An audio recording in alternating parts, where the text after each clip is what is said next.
J'imagine qu'un autre canal marketing assez important pour vous, étant donné le business que vous avez, c'est tout ce qui est l'outbound et le fait d'aller envoyer des gens et d'aller les Ouais. chercher, d'aller les prospecter. Parlons un petit peu de là où tu en es aujourd'hui sur la stratégie en termes de cold mailing et comment est-ce que tu structures ça? Ouais. Bah alors en fait, ça, je le faisais énormément au début. Tu vois, quand tu allais chercher en gros, bah, toi, les 100 premiers clients, Mm. j'étais allé les chercher comme ça, où c'est moi qui faisais la prospection en utilisant l'Emlist et justement en récupérant des clients. Après, jusqu'à 500 clients, bah, pareil, tu vois, je continuais à faire ça en parallèle d'autres choses. Et après, on a mis en place, tu vois, une stratégie très forte de contenu, communauté, tout ça. Donc, j'ai un peu réduit cette partie parce que j'avais plus trop le temps.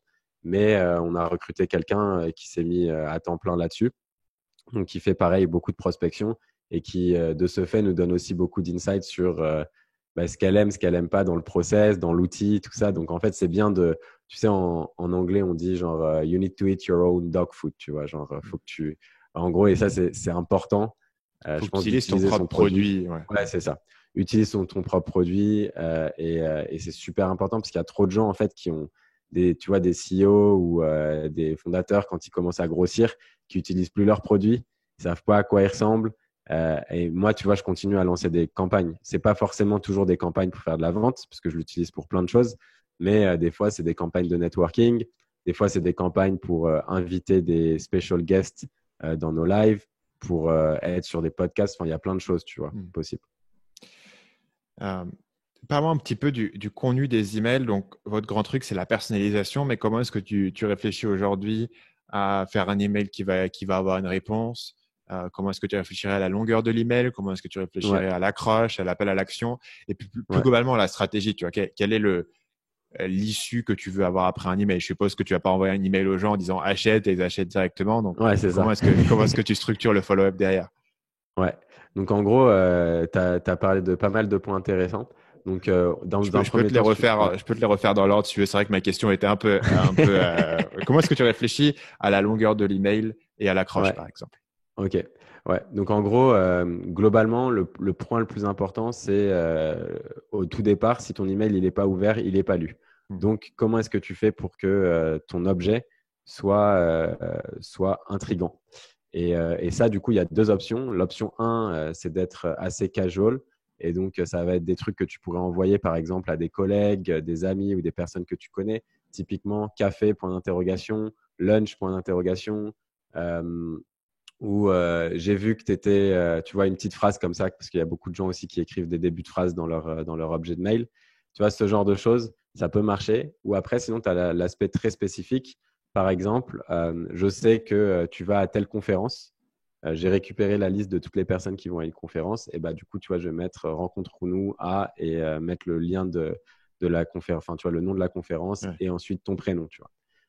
Après, il y a d'autres choses aussi qui peuvent être assez intrigantes, comme par exemple, tu vois, si je t'envoie un mail où je t'écris feedback pour company name, donc ça serait Ouais. feedback pour Marketing ideas mania. and Ouais, feedback, pour ouais, idées et feedback pour marketing mania, tu vois. ouais, Bah, clairement, tu vois ça, tu te dis, bah, c'est gratuit, quoi, tu vois, c'est tombé ouais, dans mon inbox, il y a des idées et des feedbacks, j'ai bien envie de savoir ce que c'est, quoi, tu vois. ouais. Donc, tu vois, ça, c'est des trucs. En fait, il faut se mettre à la place de la personne qui reçoit des mails et se dire qu'est-ce qui me ferait ouvrir un message. Ensuite, l'autre partie importante, c'est la phrase d'intro.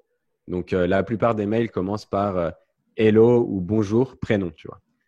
Donc, si par exemple, tu t'adresses à des marketeurs ou des sales qui envoient beaucoup de mails et en reçoivent beaucoup, bah, potentiellement, il faut faire ce qu'on appelle un pattern interrupt, donc casser en fait ce pattern dans lequel on est trop habitué, on est tous habitués à recevoir ça. Et au lieu de commencer par bonjour, machin, etc., tu peux commencer ta phrase par j'ai vu que blablabla. Et donc, en fait, la personne, Ok. quand tu regardes un email, tu vois l'objet et ensuite tu vois la première phrase.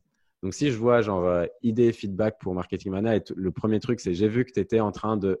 Et trois petits points, tu vois, bah là, tu te dis, ça m'intrigue encore plus, tu vois, j'ai envie d'ouvrir. Et en plus, tu vois, il met pas mon prénom. Et donc, là, par exemple, tu vois, ce que tu peux faire, c'est insérer le prénom de la personne seulement à partir de la deuxième phrase, tu vois. Hmm. Comme ça, comme tu casses ce pattern que tout le monde utilise, bah, en fait, rapidement, les gens ne sentent plus que le message a été envoyé automatiquement et ont l'impression que c'est un mail que tu as écrit, tu vois. Donc ça, c'est vraiment la partie trouver donc, l'accroche et réussir à faire en sorte que ton mail soit ouvert. Après, dans la structure, euh, là encore, ça va dépendre de ta cible. Moi, ce que je conseille aux gens de faire, en fait, c'est de séparer sa cible en 3 buckets, 3 seaux, quoi. Le tiers 1, ça va être ton tiers qui te rapporte le plus d'argent. Donc, c'est le tiers où potentiellement, tu vas te dire, il faut que je mette un niveau de personnalisation qui soit le plus élevé possible parce que je veux maximiser mon taux de réponse comme c'est des gens qui me rapportent beaucoup d'argent. Tiers 2, c'est ceux qui te rapportent un petit peu d'argent, donc un peu plus, moyennement d'argent. Donc là, tu peux automatiser un peu plus. Et tiers 3, c'est là où tu peux totalement automatiser parce que tu sais que de toute façon, il te rapporte le moins d'argent possible. Donc pour le tiers 1, nous, on a appelé, c'est ce qu'on appelle tiramisu, mais les gens, ils appellent ça icebreaker en général.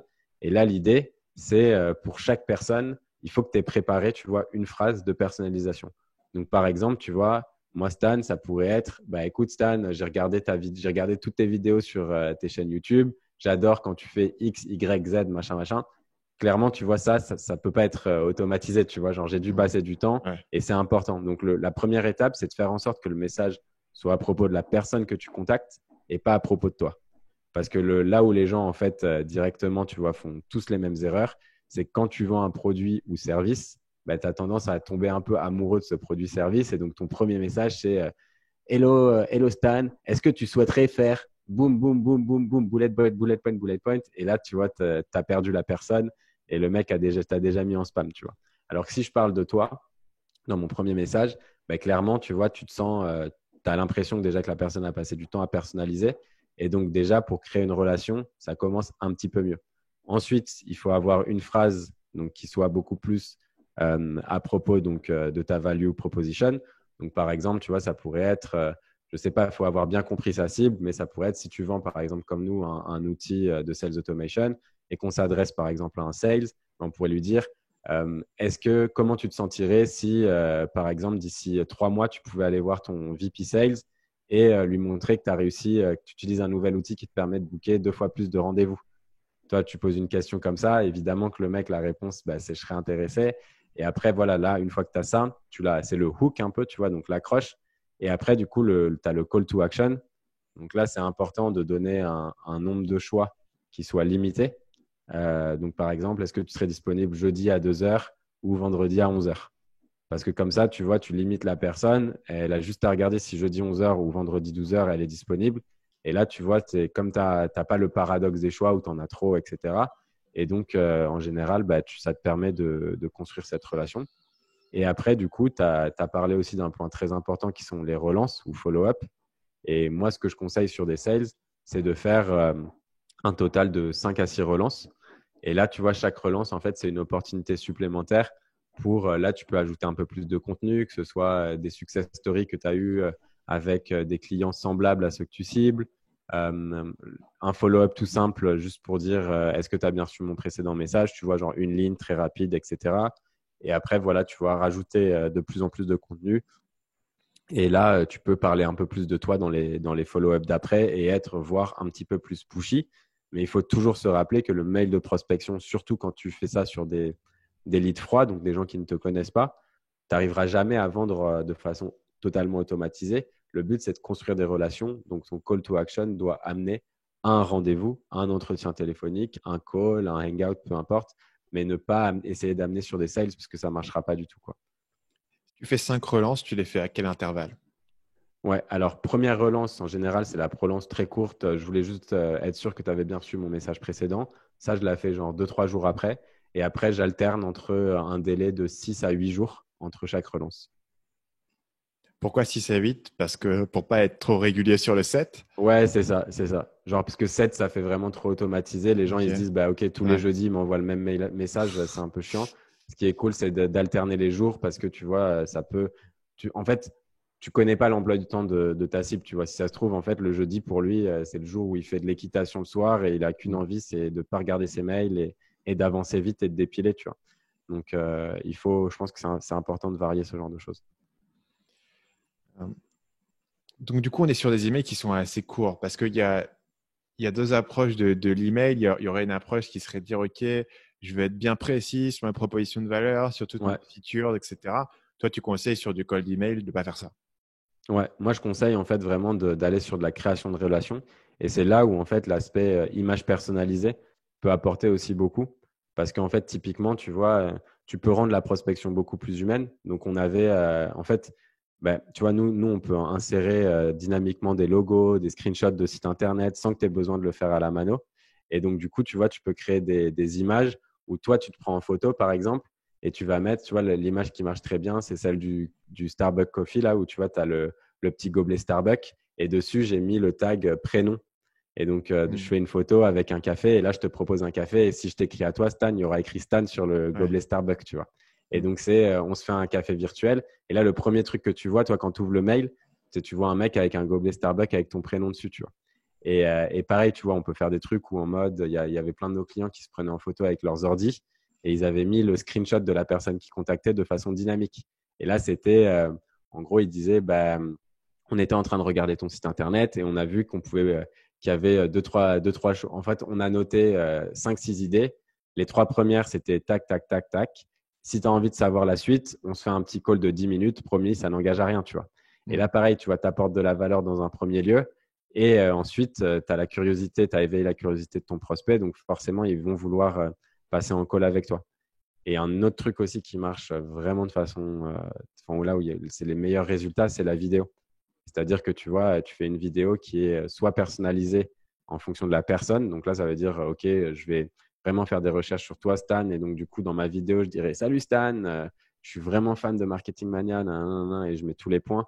Et ensuite, je t'explique pourquoi est-ce qu'on devrait se rencontrer.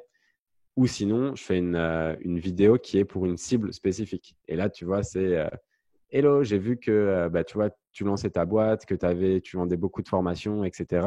Je vois aussi que tu as une chaîne YouTube avec plein d'abonnés, je trouve ça top. Mais tu vois, là, toi, tu te sentirais touché par ce message parce que je t'ai décrit globalement en deux, trois lignes. Mais pourtant, des personnes qui ont une chaîne YouTube avec beaucoup d'abonnés et qui vendent des formations, je pense que je peux en trouver pas mal, tu vois. Ouais. Et du coup, c'est un peu les deux façons de faire de la vidéo quand tu prospectes, quoi. Si tu envoies une vidéo personnalisée à quelqu'un, tu miserais sur quelle longueur de la vidéo? Faut que ça soit genre moins d'une minute en général. Moins Le d'une minute, but, c'est bien. Ouais, le but, c'est avant tout de montrer que tu as pris le temps de faire une vidéo perso pour la personne plus que de ouais, communiquer c'est une ça. tonne d'infos dans la vidéo. Ouais, exactement. En fait, c'est moins d'une minute, un petit teasing, donc faire en sorte que la vidéo elle soit à propos de la personne que tu contactes. Ensuite, le hook, tu vois, donc l'accroche. Et enfin, le call to action, c'est-à-dire booker un meeting avec cette personne pour discuter de la suite, quoi. Salut, c'est Stan, j'espère que vous avez apprécié cet extrait du podcast Marketing Mania. Bien sûr, vous pouvez retrouver l'ensemble des épisodes du podcast, y compris les instructions sur comment vous abonner sur l'application Apple Podcast ou sur votre téléphone Android en vous rendant sur mon site à l'adresse marketingmania.fr/podcast. Je vous ai mis le lien dans la description de cette vidéo.